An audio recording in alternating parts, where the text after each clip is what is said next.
السلام علیکم ورحمۃ اللہ وبرکاتہ۔ اعوذ باللہ من الشیطان الرجیم، بسم اللہ الرحمن الرحیم۔ آج ہم سورہ بقرہ کی آیت نمبر 237 سے شروع کریں گے۔ بسم اللہ الرحمن الرحیم۔ لا نہیں، جناح گناہ، علیکم تم پر، ان اگر تم طلاق دے دو، النساء عورتوں کو، معلم تمسوہن جنہیں تم نے چھوا نہ ہو، جن سے تم نے تعلقات قائم نہ کیے ہوں، او تفرضوا لہن تفرضو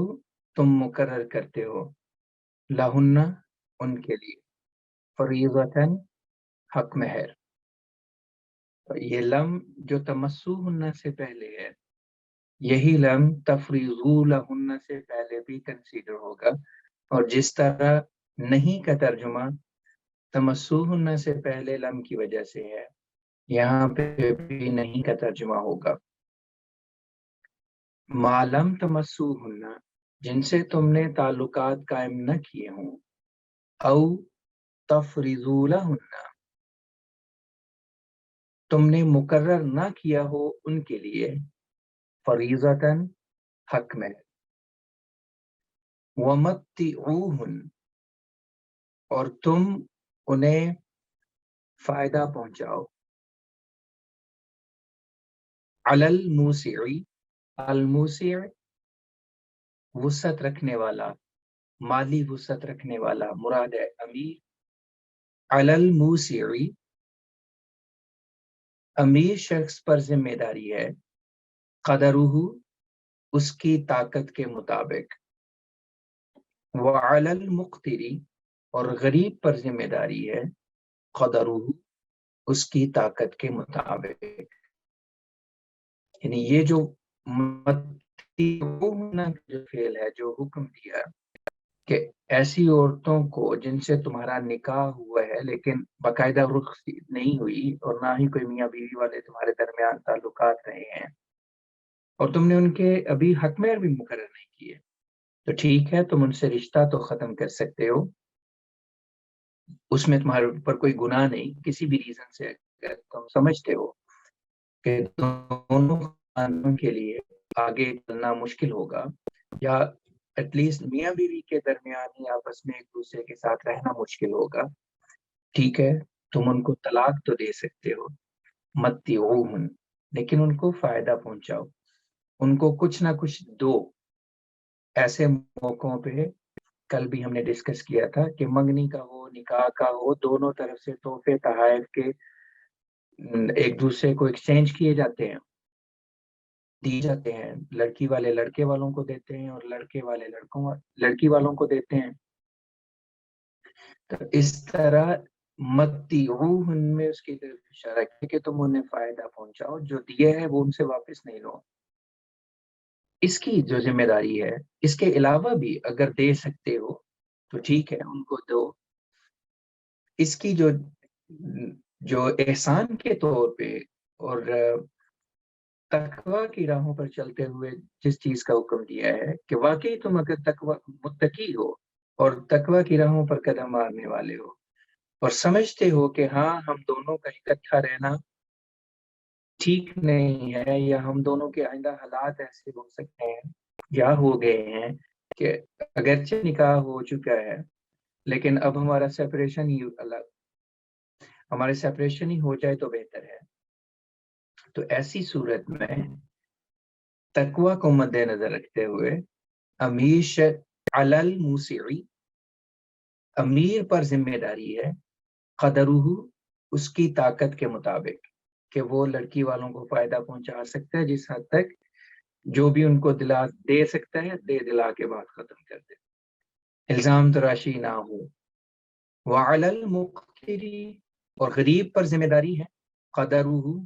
اس کی طاقت کے مطابق۔ تو اس جملے میں لڑکی والوں کو بھی ہوشیار کر دیا ہے کہ تم بھی خواہ لڑکے والوں کو تنگ نہ کرنا، کہ ان کی وسعت سے زیادہ مطالبے کرنے لگتے ہو کہ اب ختم تو ہو گیا نکاح، لیکن ہمیں یہ چیزیں ہمیں چاہیے۔ تو صلح صفائی سے جو بھی ایک دوسرے کی عزت کا خیال رکھتے ہوئے جس حد تک بھی مدد ہو سکتی ہے لڑکے والے کریں، اور اس کے علاوہ پھر اس رشتے کو ختم کر دیں۔ متاعن فائدہ پہنچانا ہے، بالمعروف معروف طریقے کے مطابق، حقاً حق ہے، یہ فرض ہے،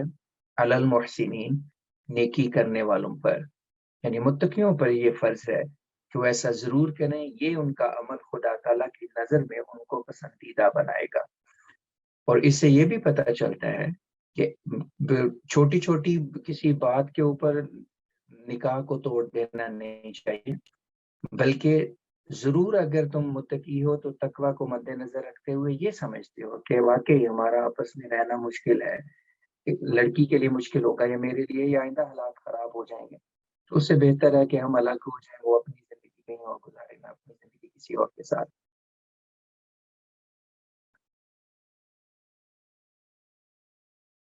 آیت نمبر 238 ہے، وَإِن طَلَّقْتُمُوهُنَّ، اور اگر تم انہیں طلاق دے دو، من قبلی اس سے پہلے، ان تمسوهن کہ تم انہیں چھو چکے ہو، یعنی اس سے پہلے کہ تم نے ان عورتوں سے تعلقات قائم کیے ہوں، تم انہیں طلاق دے دو، پھر وہی نکاح کی صورت ہے۔ ڈفرنس تھوڑا سا ہے، وہ میں بتاتا ہوں کہ پہلی آیت اور اس آیت میں کیا فرق ہے۔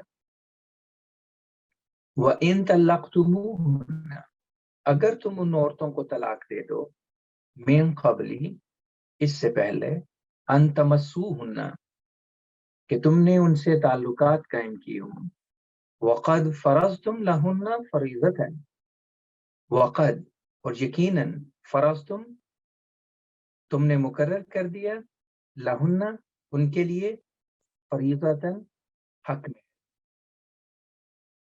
اوپر والی آیت میں یہ تھا کہ تم نے ان سے تعلقات تو قائم نہیں کیے، لیکن ابھی تک حق مہر بھی مقرر نہیں کیا، تو ایسی صورت میں ٹھیک ہے، اپنی تمہاری نیکی اور تقوی پہ مبنی ہے، یا ڈیپینڈ کرتا ہے اس کے اوپر کہ تم ان کو جو بھی دینا چاہو اپنی خوشی سے دے سکتے ہو، دینا چاہیے۔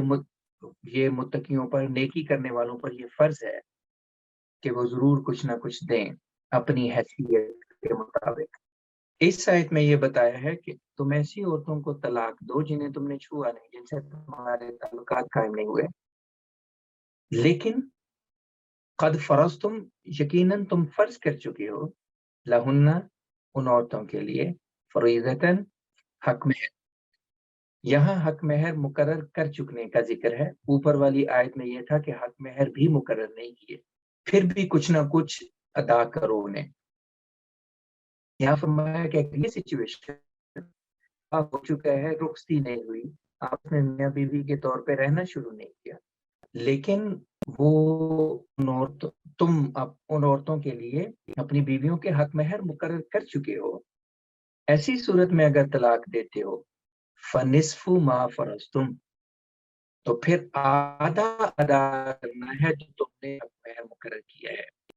جو بھی حق مہر کی رقم ہے اس کا آدھا پھر لڑکی کو ادا کرنا ہوگا، اس صورت میں کہ نکاح ہوا لیکن رخصتی نہیں ہوئی، اللہ سوائے اس کے، اللہ سوائے اس کے، ان یعفون وہ عورتیں بخش دیں، یا وہ عورتیں معاف کر دیں، یعفون وہ معاف کرتی ہیں، تو اللہ سوائے اس کے، ان یعفون وہ عورتیں معاف کر دیں، وہ عورتیں جن سے تمہارا نکاح ہوتا ہے، رخصتی نہیں ہوتی لیکن حق مہر تم مقرر کر چکے ہو، ان کو آدھا حق مہر ادا کرنا ہے، یہ شریعت کا حکم ہے۔ لیکن اگر وہ عورتیں کہیں کہ نہیں ہم نے حق مہر نہیں لینا، ہماری بس جان چھوڑو، ہمارا یہ رشتہ ختم کرو، ہمیں حق میں نہیں چاہیے، پھر ٹھیک ہے، پھر تم نہ دو، تو ان کے معاف کرنے کی صورت میں پھر تم پہ گناہ نہیں ہے۔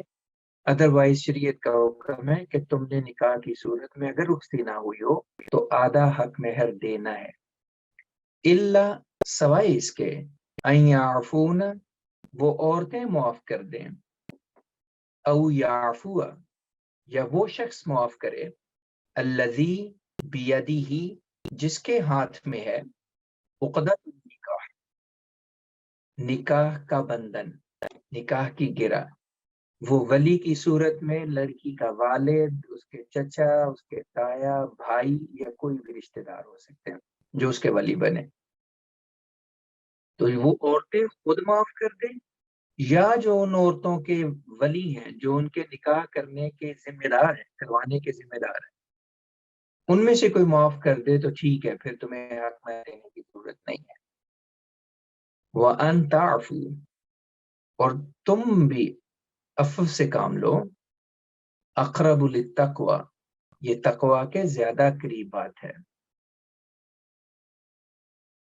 وَلَا تَنْسَوُا الْفَضْلَ بَيْنَكُمْ، اور آپس میں فضیلت کو مت بھولو، وَلَا تَنْسَوُا الْفَضْلَ، اور تم آپس میں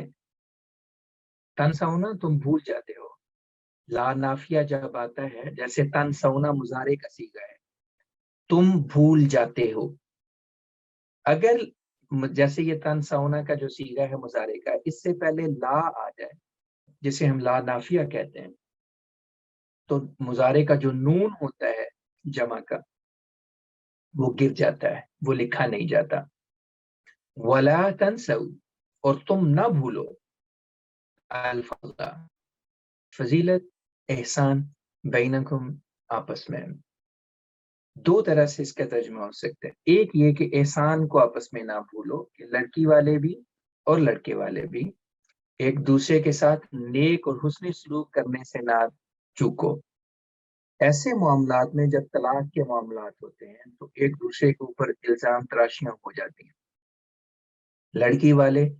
لڑکے والوں کو جھوٹا کرنے کی کوشش کرتے ہیں، یا جھوٹا ثابت کرنے کی کوشش کرتے ہیں، یا ان کو ذلیل کرنے کی کوشش کرتے ہیں، اور لڑکے والے لڑکی والوں کو نیچا دکھانے کی کوشش کرتے ہیں۔ اس لیے فرمایا لا تنسوا الفضل بینکم، طلاق کا معاملہ تو ہو گیا، لیکن اب جب مالی معاملات آئیں گے، اس میں پھر ایک دوسرے کی کھینچا تانی ہوتی ہے، لڑکی چاہتی ہے کہ مجھے پورے طرح حق مہر ملے، اور لڑکا چاہتا ہے کہ اب چونکہ یہ میری زندگی میں نہیں رہ رہی تو میں جس حد تک بھی کم سے کم دے سکوں اتنا ہی بہتر ہے میرے لیے۔ ایسی صورت میں پھر الزامات بھی لگائے جاتے ہیں یہ ثابت کرنے کے لیے کہ لڑکا چاہے گا کہ میں یہ ثابت کروں کہ میں اچھا تھا، میں اس کو طلاق نہیں دینا چاہتا، اس کو رکھنا چاہتا ہوں، لیکن یہ خود جانا چاہتی ہے اس لیے میں اس کو حق میں نہیں دوں گا۔ لڑکی معصوم اپنے آپ کو ثابت کرے گی کہ مجھے اس پوائنٹ پہ پہنچا دیا گیا جہاں میں خلا لے لوں یا طلاق لے لوں، اب مجھے حق میں ملنا چاہیے۔ تو اس لیے ان الزامات سے بچانے کے لیے فرمایا کہ نیکی اور تقوی کو ہاتھ سے نہ چھوڑنا، اور آپس میں فضیلت کو مت بھولنا، ایک دوسرے سے حسن سلوک کو مت بھولنا۔ ٹھیک ہے اس حد تک نوبت پہنچ گئی کہ تم اکٹھے نہیں رہ سکتے، کم از کم نیکی اور تقوی کو مد نظر ضرور رکھنا کہ خدا کی خاطر یہ کام کرنے لگے ہو تو ایسی صورت میں سیپریشن ہو جس میں دونوں خاندانوں کا آپس میں کوئی ڈیمیج نہ ہو، کوئی عزت کا نقصان نہ ہو۔ ولا تنسوا الفضل، اور تم فضیلت کو یا احسان کو مت بھولو، بینکم، آپس میں، ان اللہ، یقیناً اللہ،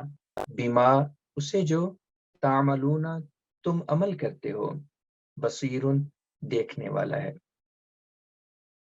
اس آیت کا ترجمہ میں پھر کر دیتا ہوں۔ وَإِن طَلَّقْتُمُوهُنَّ، اور اگر تم ان عورتوں کو طلاق دے دو، من قبلی، اس سے پہلے، ان تمسوهن، کہ تم نے ان سے تعلقات قائم کیے ہوں یا تم نے انہیں چھوا ہو، وَقَدْ فَرَضْتُمْ، اور یقیناً تم فرض کر چکے ہو، لہن، ان عورتوں کے لیے، فریضتاً حق میں ہے، فنصف تو آدھا، ما فرض تم جو تم نے فرض کیا، جو تم نے مقرر کیا، یعنی وہ حق مہر جو تم نے مقرر کر دیا ہے ان کے لیے، اس میں سے آدھا ادا کرنا ہے۔ اللہ سوائے اس کے، ان یعفون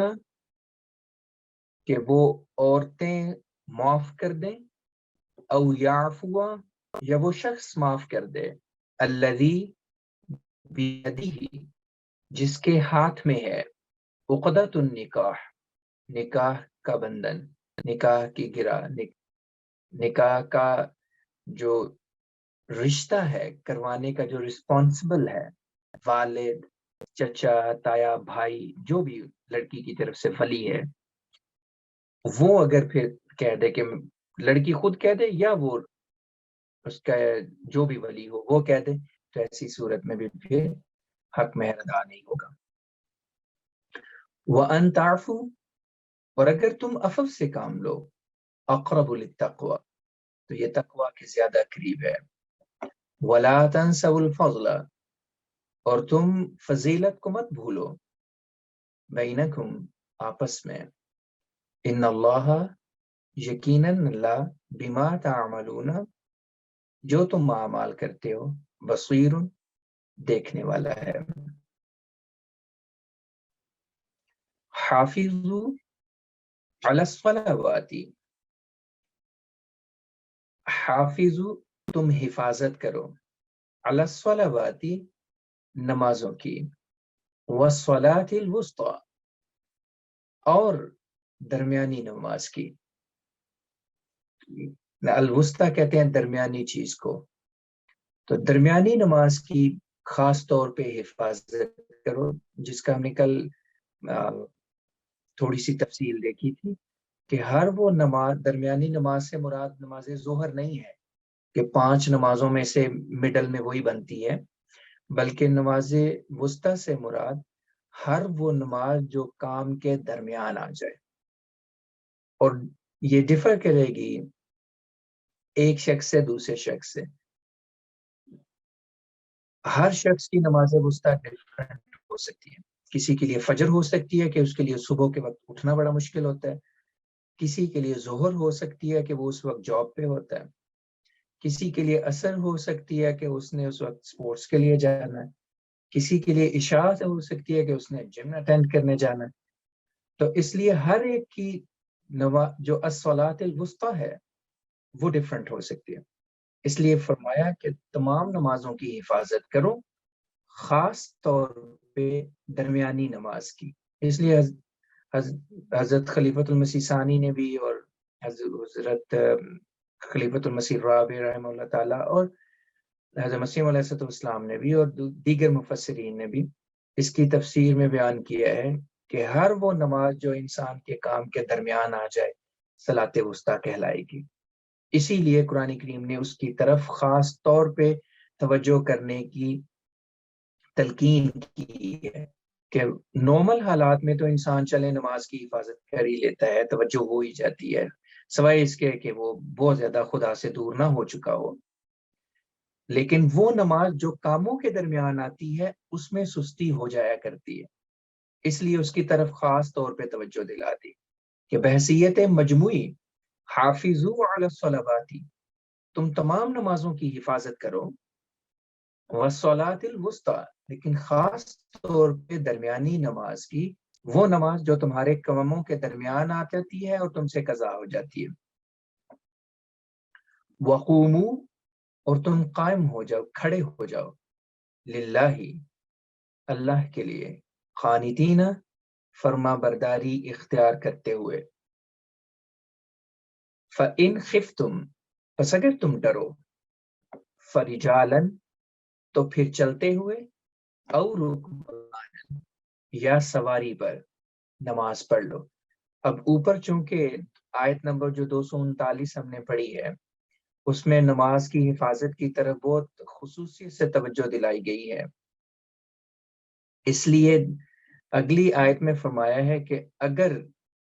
تم ایسی سچویشن میں ہو، کہیں جنگی حالات ہیں یا ویسے کوئی ڈیوٹی پہ کھڑے ہو جہاں تمہارے بغیر تم اس کو چھوڑ نہیں سکتے اپنی پوسٹ کو اور بیٹھ بھی نہیں سکتے، تو تم چلتے پھرتے بھی نماز پڑھ سکتے ہو، اور رکبان یا سفر کی حالت میں بھی۔ نماز چھوڑنی نہیں ہے، پڑھنی ہر صورت میں ہے، چاہے چلتے ہوئے حالات کے پیش نظر ڈفرنٹ حالات ہوں گے۔ اصل تو یہ ہے کہ مسجد میں جا کے انسان کھڑے ہو کے بڑے بادب طریقے سے محبت سے نماز پڑھے۔ مسجد نہیں جا سکتا تو گھر میں پڑھے۔ اگر اتنا بیمار ہے کہ کھڑے ہو کے نہیں پڑھ سکتا تو بیٹھ کے پڑھے، بیٹھ بھی نہیں سکتا تو لیٹ کر پڑھے۔ اسی طرح سفر کی حالت میں یا جنگ کے حالات میں چلتے پھرتے ہوئے یا سیکیورٹی کی ڈیوٹی کرتے ہوئے کوئی بھی سچویشن ہو، نماز کی معافی نہیں ہے۔ اس لیے فرمایا فَإِنْ خِفْتُمْ، اگر تمہیں ڈر ہو کہ میری سیکیورٹی کی ڈیوٹی کی وجہ سے یا میری ٹریولنگ کی وجہ سے میری نماز رہ جائے گی، تو ضرور اس کی طرف توجہ کرو، رجالاً چلتے ہوئے بے شک پڑھ لو، اور رکباناً یا سواری پر ادا کر لو۔ فَإِذَا أَمِنْتُمْ، بس جب تم امن میں آ جاؤ، نارمل حالات ہیں، امن میں آ گئے ہو، کوئی سفر کی سہولیات نہیں، سفر کی ضروریات نہیں ہے، اور نہ ہی تمہیں کوئی سیکیورٹی وغیرہ کی ایسی ضرورت پڑ رہی ہے جہاں تم نے بالکل فوکس کر کے کھڑے ہونا ہے کہ چھوڑ کے نہیں جانا۔ امین تم امن میں آ گئے ہو، اب تم ہل سکتے ہو اپنی جگہ سے، جا سکتے ہو مسجد۔ فذکر اللہ، تو اللہ کو یاد کرو، کما جیسا کہ علمکم اس نے تمہیں سکھایا، ما لم تکونو تم نہیں تھے، تم علم نہیں رکھتے تھے۔ اس آیت کا پھر ترجمہ کرتا ہوں۔ فَإِنْ خِفْتُمْ، بس اگر تمہیں ڈر ہو، فَرِجَالًا تو چلتے ہوئے، اور رکباناً یا سواری کی حالت میں یا سفر کرتے ہوئے نماز ادا کر لو۔ فَإِذَا أَمِنْتُمْ، پھر جب تم امن میں آ جاؤ، فَاذْكُرُوا اللَّهَ تو اللہ کا ذکر کرو، اللہ کو یاد کرو، کما جیسا کہ علمکم اس نے تمہیں سکھایا ہے، ما لم تکونوا تعلمون تم وہ نہیں جانتے تھے۔ تو جو خدا تعالیٰ نے عبادت کے تمہیں نارمل حالات میں طریق سکھائے ہیں، جب حالات نارمل ہو جائیں تو پھر تمہیں بھی ان کی طرف پلٹ کے آ جانا چاہیے، اور خدا تعالیٰ کی عبادت اسی طرح محبت اور شوق اور جذبے سے کرنی چاہیے۔ آج ہم اس کو ادھر ہی ختم کرتے ہیں، انشاءاللہ اگلے ہفتے آگے پڑھیں گے۔ السلام علیکم ورحمۃ اللہ وبرکاتہ۔